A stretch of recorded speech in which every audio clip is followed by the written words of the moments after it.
Assalamualaikum warahmatullahi wabarakatuh. Alhamdulillahi rabbil alamin. Allahumma salli wa sallim ala sayyidina Muhammadin sayyidil anbiya'i wal mursalin wa ala alihi wa ashabihi ajma'in, amma ba'd. Segenap puji beserta syukur senantiasa kita persembahkan kehadirat Allah Subhanahu wa taala.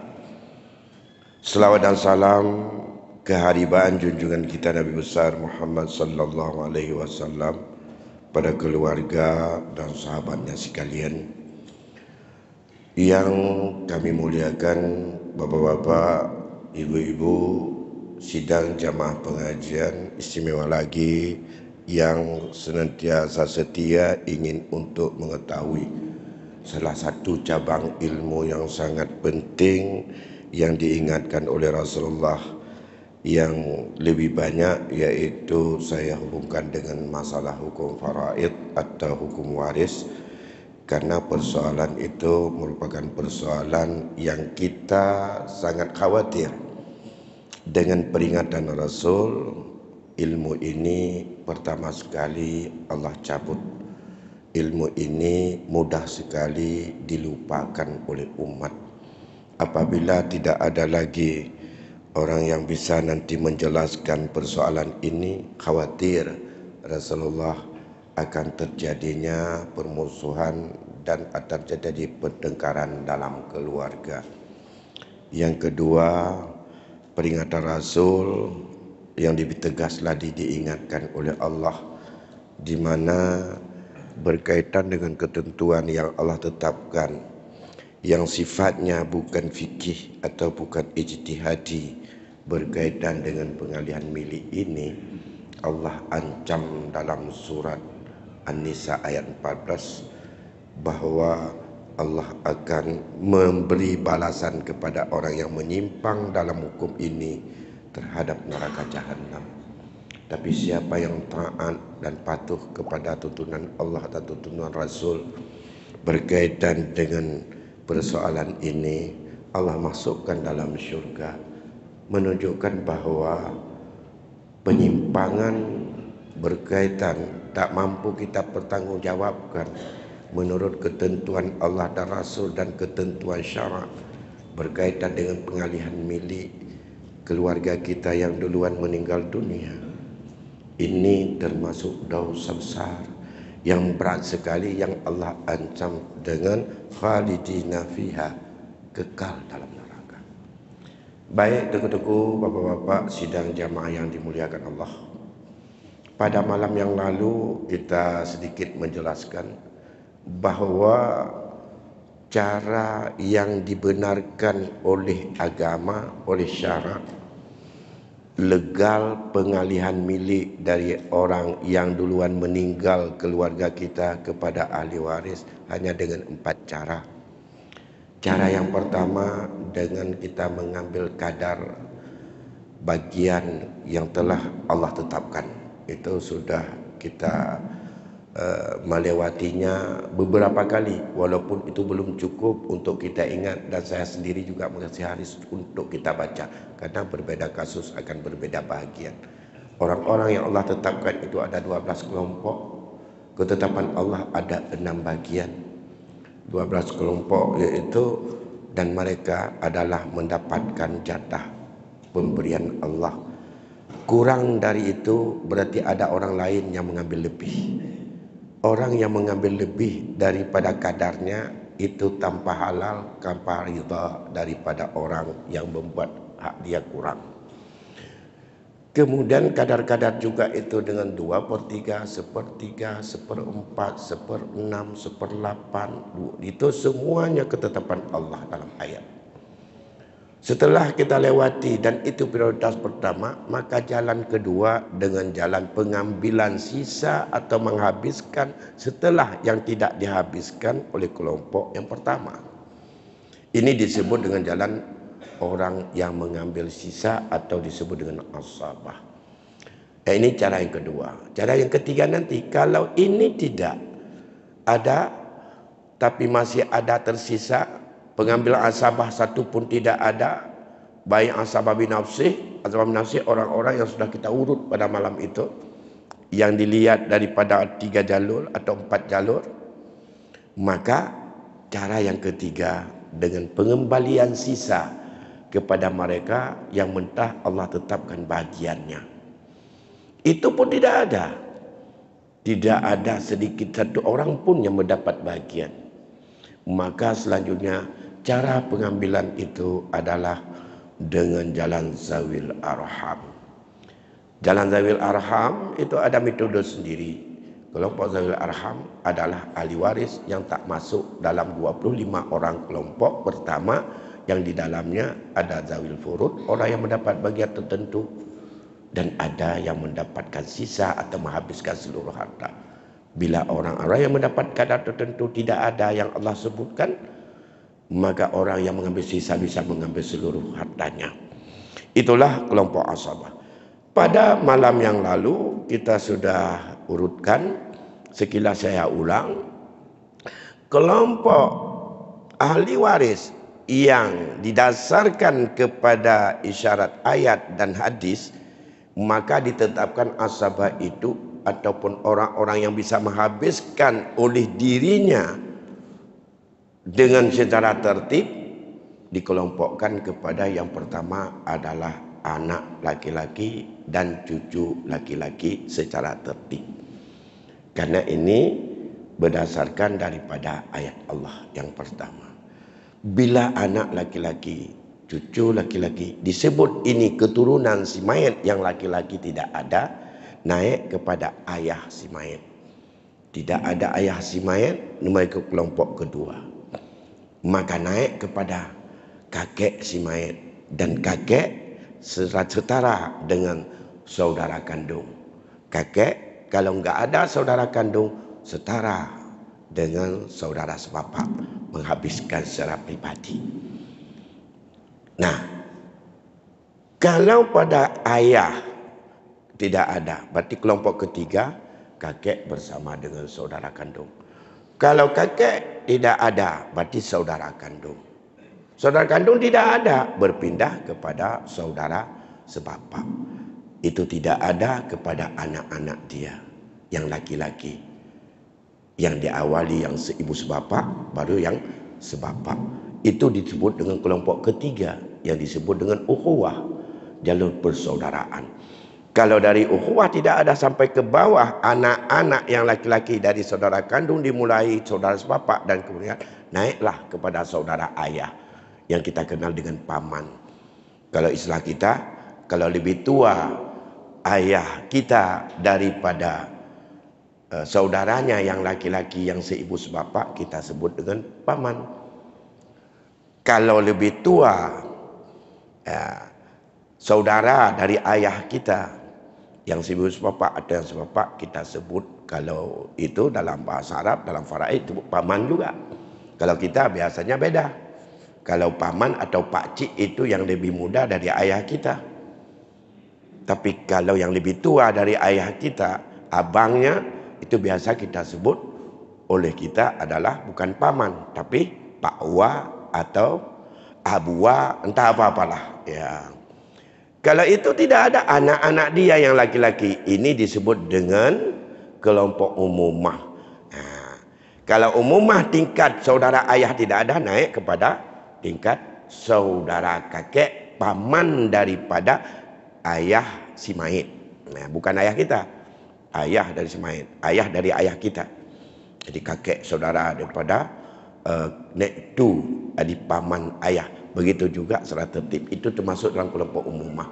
Jadi kelompok yang pertama anak, itu yang pribadi yang sudah kita urut. Kemudian baru ayah. Kemudian tidak ada ayah, baru kakek bersama saudara. Ketiga, yang keempat kelompok paman yang sudah kita urut, dan itu secara tertib. Bila satu sudah dapat, maka yang ke bawahnya tidak dapat lagi. Dialah yang menghabiskan setelah diambil oleh kadar tertentu bagi kelompok yang 12 kelompok yang sudah kita sebutkan sebagai zawil furud, atau dengan mendapatkan bagian yang telah Allah kadarkan seperti yang diisyaratkan dalam ayat, ya, dalam ayat 7 surat An-Nisa. Sekarang yang ingin kita sampaikan bahawa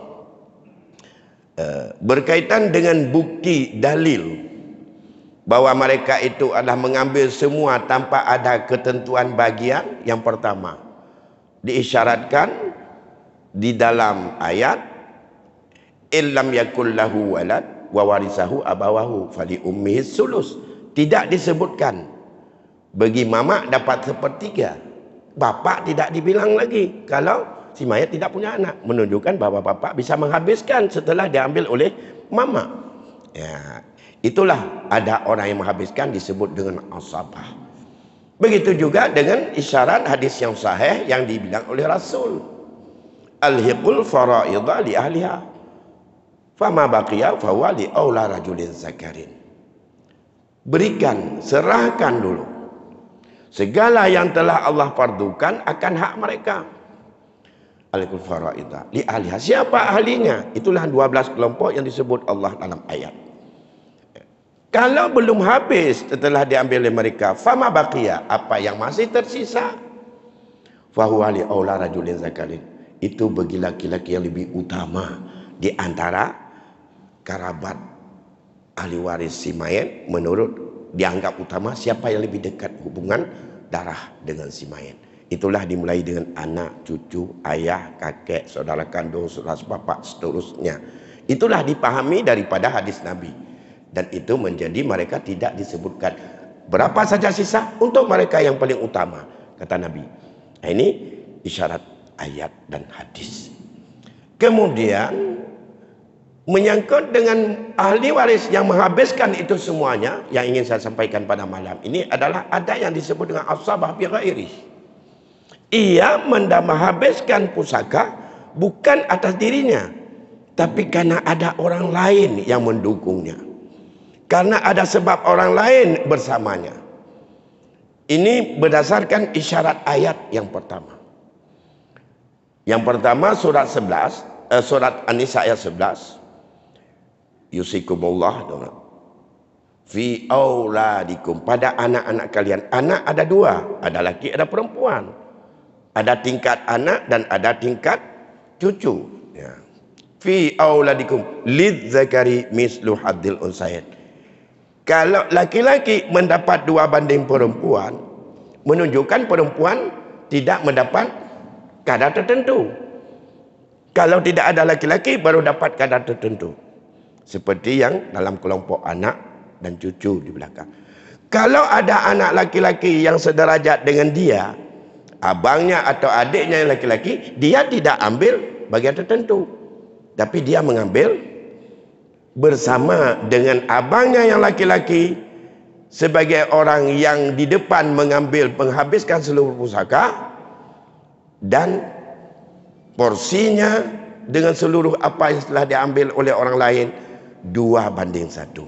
2 laki-laki, perempuan 1. Kalau dalam sebuah rumah ada 2 anak, 1 laki 1 perempuan ditinggalkan oleh mama atau ayahnya, berarti untuk anak laki-laki 2, untuk anak perempuan 1, jadi seluruh harta itu dibagi 3. Ya.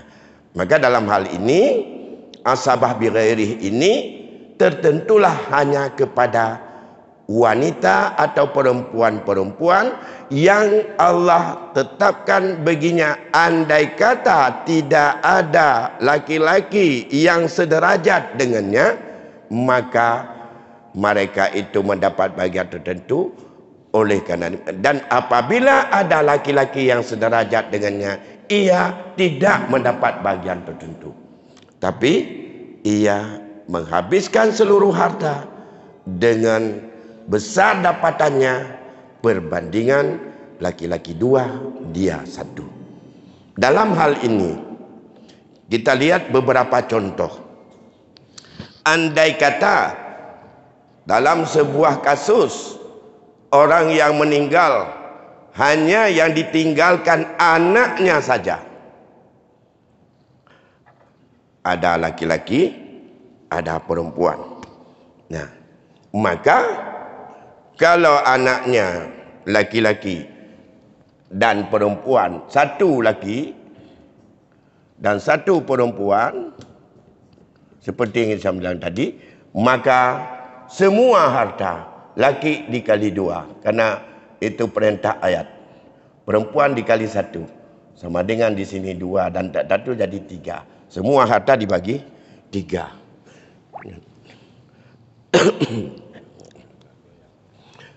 Ni neonatal. Ya, ni satu. Harta semuanya bagi 3. Tapi kalau di sini ada yang meninggal ayahnya, kemudian masih ada mama mereka, disebut dengan isteri. Isteri nggak masuk kemari dia, tetap pada bagian yang dulu. Isteri kalau ada anak dapat 8. Ya, kalau isteri dapat 8, dia 1/8 dia. Berarti angka pokoknya 8. Sama dengan isteri 1/8, 1 dari 8. Sisanya ini adalah asabah, yaitu 7. Ya, 7. 7 ini dibagi terus dengan perbandingan bagi 3. Karena 3 tidak bisa dibagi dengan 7, maka ini 3. 7 bila dibagi 3, 3,5. Tidak habis, terjadi ganjil. Maka dalam metode tauzi', pemecahan masalah ini, supaya ini 7, maka dilihat ini banding 2. 2 dengan 3, berarti 7 ini dikali 3. Kalau 7 dikali 3, kalau 7 ini sama dengan harus ada 3 di sini. 2 dan 3. 3 dikali dengan 8.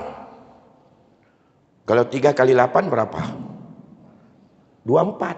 Ya. Kalau 24 belum juga bisa dibagi. Kalau 24 kali, kalau demikian dia 8. Ya. Karena ini 1/4, ada 1/8. Ya. Ini tadi 3 dikali 8. Berarti ini juga 1 dikali 3 sama dengan 3.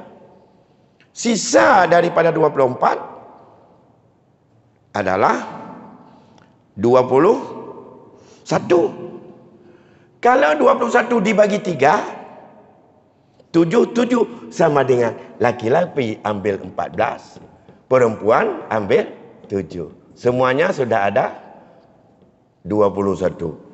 Ini 7, 3, 4, ini 2. Nama pumnya menyolong pokok. Yang katuk dalam berantau yang kamu kali-kali. Jadi tetap 1 dibagi. Ini tidak ditambah karena dia dapat 3. Mengapa 3? 1/8 1. Sedangkan ini dibagi 3 bagian. Kalau 7 mau dibagi 3 enggak cukup. Maka 3 ini dikali dengan 8 jadi 21. Ya? Ya. Ini 3, jumlah kemari 3 dikali dengan 8, 24. Jadilah angka pokok 24. Dari angka pokok 8. Dari 8 jadi 24. Karena tadi ini 3 kali, hak isteri 1 kali 1 kali 3 jadi 3.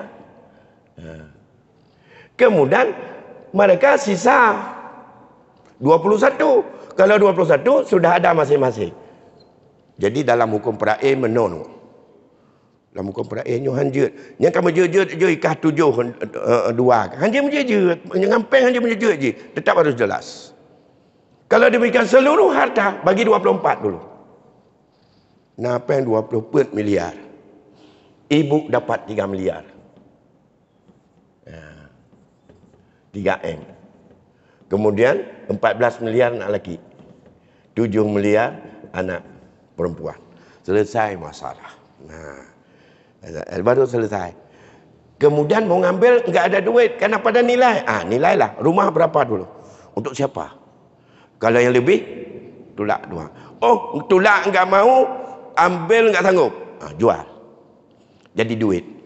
Makanya dihargakan, dinilai menurut kadar yang ma'ruf, yang bisa kita sanggup beli dan orang lain juga mudah dibeli.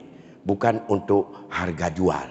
Sebab yang urang gepegat dari barang kon untuk pulau, untuk mekat.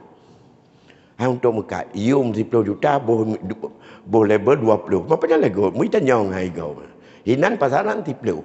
Dah pegah 20. Okay. Nah, inilah masalah. Ini salah satu contoh asabah bighairi. Ya. Ini saya sapu dulu. Empat gambaran ni. Lagian dalam Islam, dalam syariat, hukum matematiknya, hukum pembagiannya tidak boleh. Ini kan ada kalian itu tujuh kan ya kawat lah. Yang kawat lah. Yang dua. Hanjir lagi nyanyi mulia awaknya. Bumedit masing-masing pribadi. Karena sifatnya walaupun anak tadi dua, tapi hak milik masing-masing. Bukan mereka bisa milik kolektif. Islam harus menunjukkan dulu milik masing-masing. Sekecil apapun orang, sebodoh apapun orang, hak yang Allah berikan harus jelas. Berapa hak dia?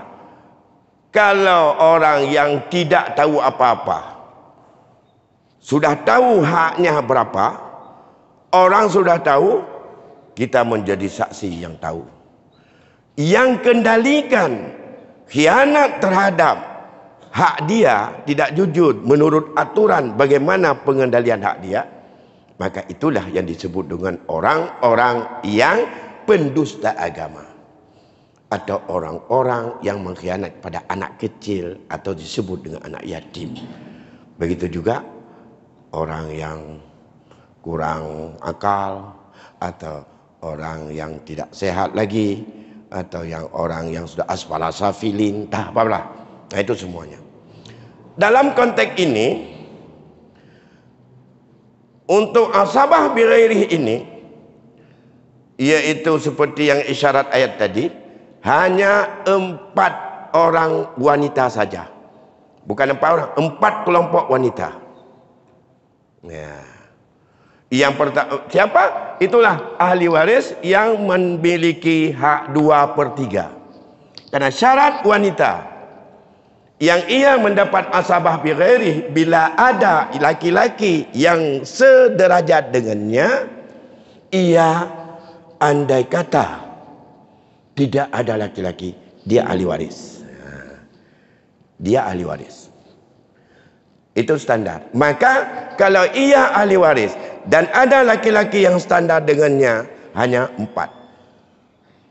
Sesuai dengan kelompok ahli waris yang mendapat 2/3 dan 1/2, yaitu anak perempuan, yang kedua cucu perempuan dari anak laki-laki, yang ketiga saudari kandung, yang keempat saudari sebapak.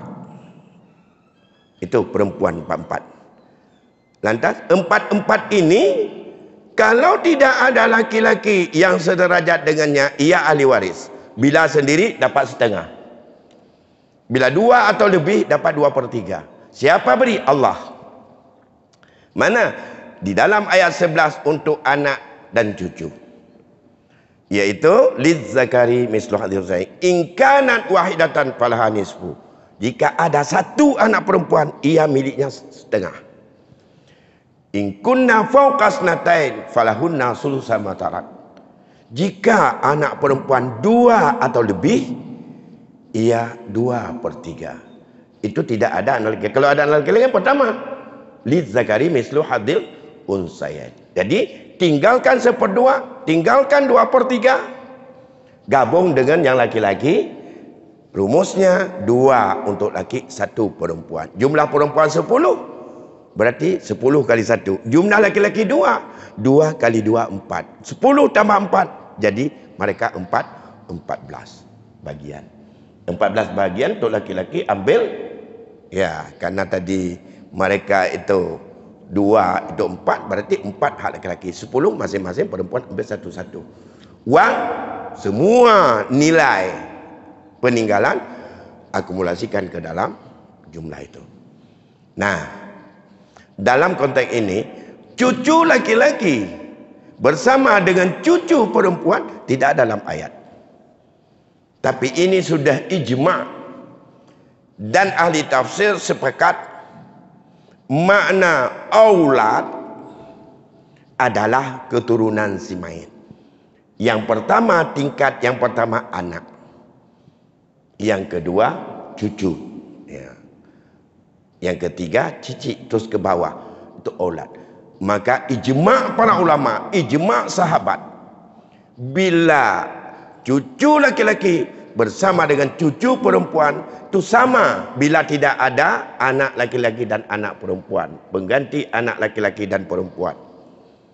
Kemudian di dalam ayat 176 di sana disebutkan bila seorang kalalah, ya, yastaftunaka fil kalalah, mereka akan bertanya kepadamu ya Muhammad tentang kalalah. Qul, katakan saya telah memberi fatwa berkaitan dengan kalalah itu. Jawablah. Di mana seorang yang meninggal dunia tidak ada keturunan, anak gak ada, laki maupun perempuan, cucu tidak ada, laki atau perempuan, dan terus ke bawah. Ayahnya tidak ada lagi, kakeknya tidak ada lagi, itulah kalalah. Bagaimana hukum kalalah? Orang yang meninggal dunia tidak ada keturunan dan tidak ada lagi secara vertikal ayah dan kakeknya yang laki-laki.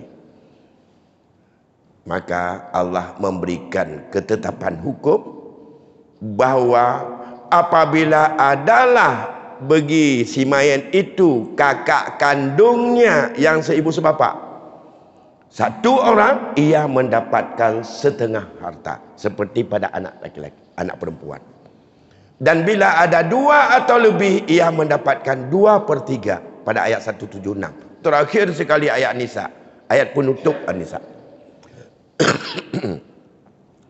Kemudian apabila bersama mereka adanya saudaranya yang laki-laki yang sederajat dengannya, sama dengan ada kakak kandung dan ada abang kandung atau adik kandung, maka laki-laki mendapat 2 banding perempuan, persis sama anak.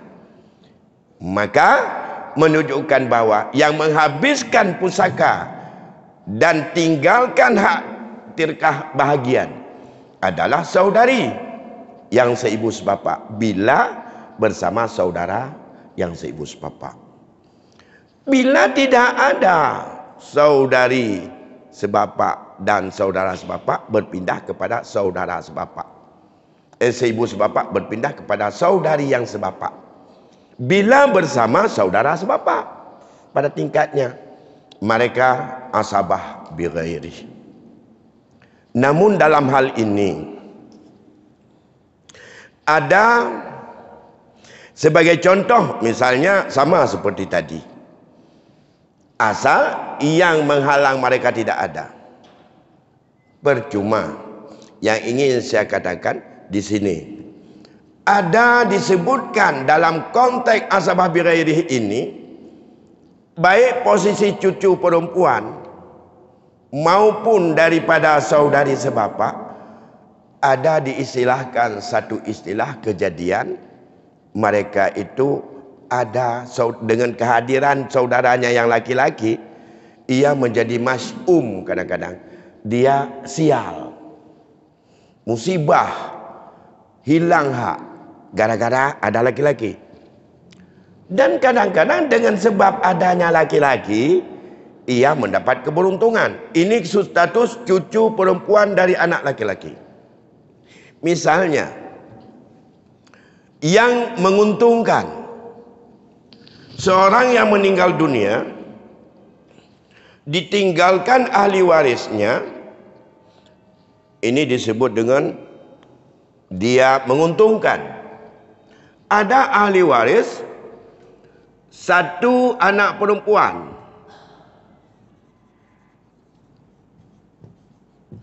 suami, ibu. Kemudian di sini ada satu cucu perempuan, satu anak perempuan sudah ada dalam hukum itu yang 6 kelompok, dia mendapat 1/2. Perintah Allah. Di mana? Dalam ayat 11. In kanat wahidatan falaha nisfu. Inilah nisfu, 1/2. Suami, apabila ada si mayat meninggalkan anak, maka ia dapat 1/4. Ini karena ada anak, 1/4 dia. Ibu 1/6. Nah, satu cucu perempuan dari anak laki-laki, karena melengkapi satu anak perempuan dapat 1/6. Nah, angka pokok di sini terjadi daripada angka 12. Karena 2, 4, 6, 6 yang habis dibagi, yang paling kecil hanya angka 12. Itu ada metode tersendiri dalam fikih. Dalam kitab biasa disebut cara menentukan angka pokok, ada yang disebut dengan tabayun, ada disebut dengan tadakhul, ada disebut dengan tawafuq, ada disebut dengan tamasul. Ada 4 metode. Yang baik dah kupas ini. Pada kupas tersendiri untuk yang ingin mendalami saja. Ini secara umum saja dulu. Ya. Kalau ini 12, setengah dari 12 6. Suami 1/4. 1/4 dari 12 3. Kemudian ibu 1/6. 1/6 12 2. Ya. Kemudian cucu perempuan dari anak laki-laki mendapat 1/6 2. Nah, ini kalau kita jumlahkan 6 tambah 2 menjadi 8 tambah 2 10. Sudah jadi 13. Asal masalah jadi all. Harus dibagi 12. Itu kembali all. Berarti anak perempuan ini dapat. Nah, ini tidak ada anak laki, cucu laki-laki. Ini dah 13. Ini dapat 1/6, tetap 2. Ini dia all 1 jadi 13. Nanti dibagi dengan seluruh hartanya bagi 13. Ini disebut dia menguntungkan. Kenapa kawan? Hana cucu agam. Andai kata di sini ada cucu laki-laki. Ya. Nah, ada sana di sini ada cucu laki-laki. Iya, ya. Bahkan kalau di sini 2 anak perempuan. Nah, jadi 2/3. 2/3 dari 12 8. Jadi di sini 15 dapat. Ia tetap ada. Di sini jadi 15. Itu pada all. Jadi seluruh harta bagi 15. Walaupun sudah kecil-kecil. Karena 2 anak perempuan. Tapi tidak ada cucu laki-laki. Kalau di sini ada cucu laki-laki. Nah, kalau ada cucu, di sini ada 1 cucu laki. Maka cucu perempuan gugur dari mendapatkan 1/6. Gugur. Dia harus diasabahkan oleh cucu laki-laki. Kalau udah gugur begini dia asabah. Nah, lantas kalau kita lihat, kita pulang ini, angka pokok tetap 12. 8 tambah 2 10 sudah 13. Gak ada sisa. Gara-gara ada cucu laki-laki, cucu perempuan tidak dapat apa-apa. Ini disebut dengan akhun mas'um. Saudara yang sial. Karena dia mendapat asabah. Kalau asabah, tunggu sisa. Sisa tidak ada. Untuk dari perut 3 orang, 2/3 anak perempuan 2 orang, suami 1/4, ibu 1/6. Sudah 13. Tidak ada sisa. Maka perempuan ini, cucu ini juga ikut tidak dapat. Tapi nyata lagi ada mensangkir akan mati ji kan kamu temu ira aku beok. Ya nah. Kata kira hana. Nah, di sini dia menguntungkan. Tapi dalam konteks yang lain. Dalam konteks yang lain. Dia menguntungkan juga. Andai kata. Saya lanjut dulu. Ya. Andai kata ibu tidak ada.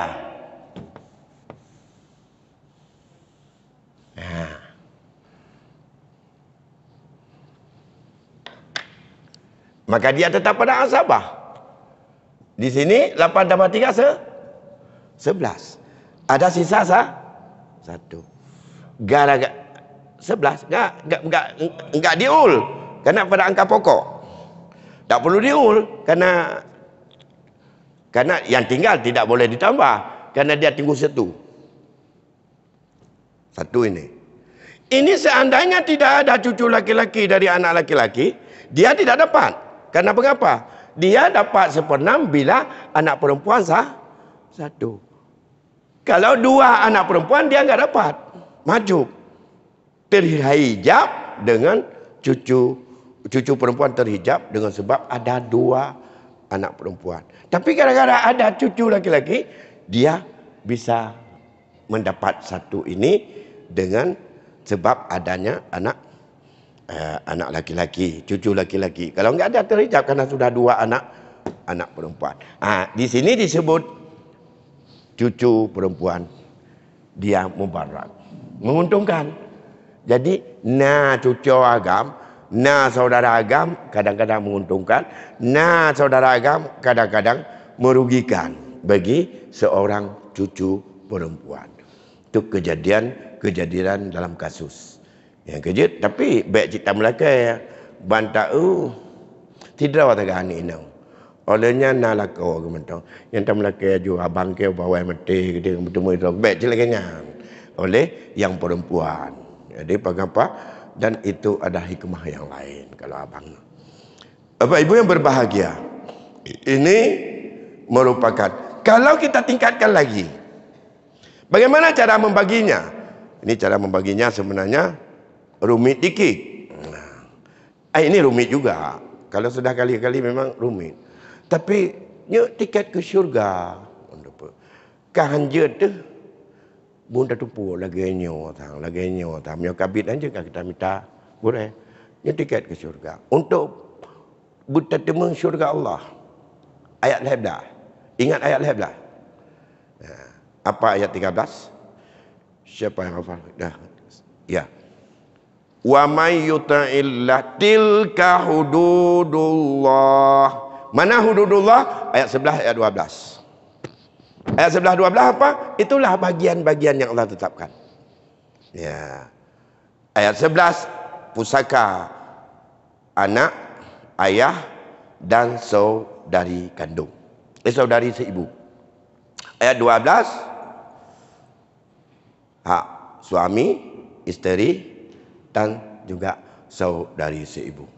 Ayat 176 ahli waris yang mendapat bahagian daripada ayah, saudari kandung, saudara kandung, dan saudara sebapak dan saudari sebapak. Itu dalam 3 ayat itu aja. Yang lain itu urutan dari hadis tadi. Tidak ada lain. Itulah ketentuan Allah. Maka disebut pada ayat 13, tilka hududullah. Itulah hudud Allah. Apa hudud Allah? Menyahudud dalam jinayat. Menyahudud, yang kekun hudud, batasan-batasan hukum Allah. Habis ya? Mana agak dia bertanya buka ke kasih noile lebih kurang nanti kita sambung. Karena ada satu lagi asabah ma'aghairi setelah asabah bighairi, dan 3 macam asabah. Nah, setelah itu nanti akan kita semakin sering mendengar, maka semakin sering membingungkan berkaitan dengan ini. Tapi yang paling penting, kalau memang sudah clear berkaitan dengan ketetapan Allah ini pada keluarga kita, pada anak kita, pada tetangga kita, pada saudara kita, alhamdulillah. Kalau yang belum, tuntaskan. Karena ini semakin lama dipendam, semakin banyak persoalan untuk bisa dituntaskan secara real. Karena persoalan ini menyangkut dengan masalah harta yang selalu dinamis. Kalau bukan berkembang, yang ditinggalkan itu akan berkurang nilainya, dan itu penting. Kemudian sifatnya ahli waris juga tidak tetap baru. Kalau tidak sakit, yang mati. Kalau tidak mati, masih hidup, tidak abadi. Sedangkan yang kita pertahankan hukum ini berjalan terus. Maka dengan berubah ahli waris bertingkat yang lain, berubah nilai harta, semakin tinggi nilai syubhat di dalam, kita menuntaskan kalau sudah lama terpendam.